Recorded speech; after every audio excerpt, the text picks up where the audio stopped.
Julia Sims is the heart of her family, a hard worker, and the survivor of a massive cardiac arrest.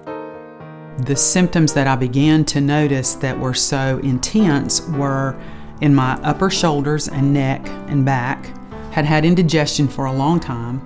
I was extremely exhausted, past anything that I had ever felt before. Her husband Jeff and daughter Brett left home thinking she was recovering from a bad bout of the flu. By coincidence, they returned home at the same time, and as it turned out, just in the nick of time. We come in, go directly upstairs. Julia was laying in the bed. She actually sat up in the bed and was chatting with us. And that was the first time she really had, like, her personality back.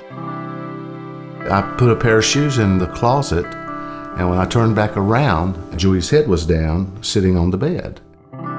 She didn't move, so I walked over to her, lifted her head up. Her eyes were set.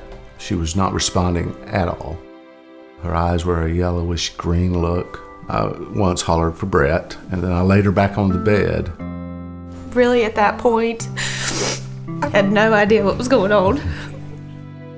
I had 911 on the line, which the young lady was fantastic that I was on with. Within a minute, we timed it. We were starting CPR, and I had no CPR training whatsoever.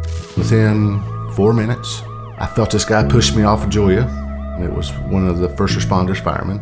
I prepared her and prepared the FRX AED to put the pads on her chest and delivered the first shock. We shocked her 6 times without the AED to shock her heart and bring it from ventricular fibrillation back to a perfusing, a good rhythm.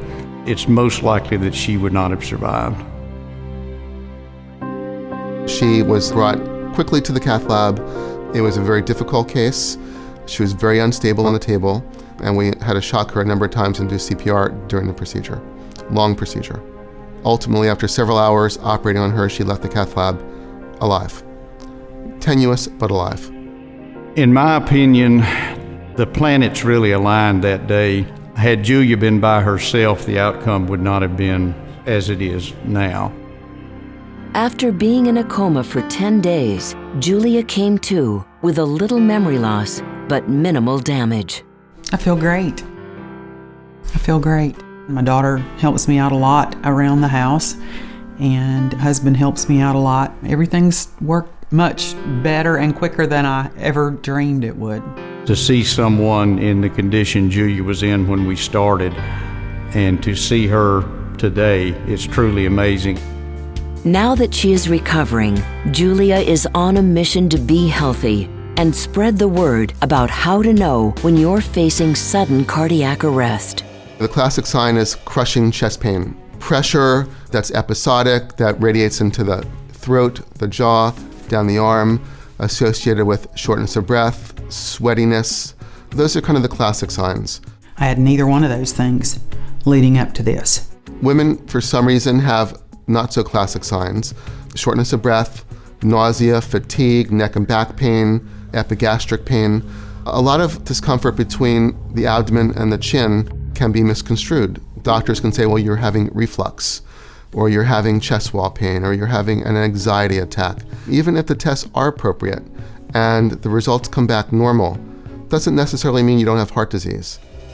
Julia is also on a mission to educate people on the importance of defibrillators like the Philips Heartstart AED, which helped save her life.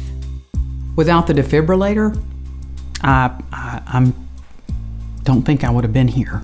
I think the defibrillator is really what got Julia's heart, the rhythm started back. I don't think she would have made it without that. AEDs definitely save lives. They save lives because there's no other way to get the heart in rhythm. And if the heart stops and there's no circulation, the patient is dead.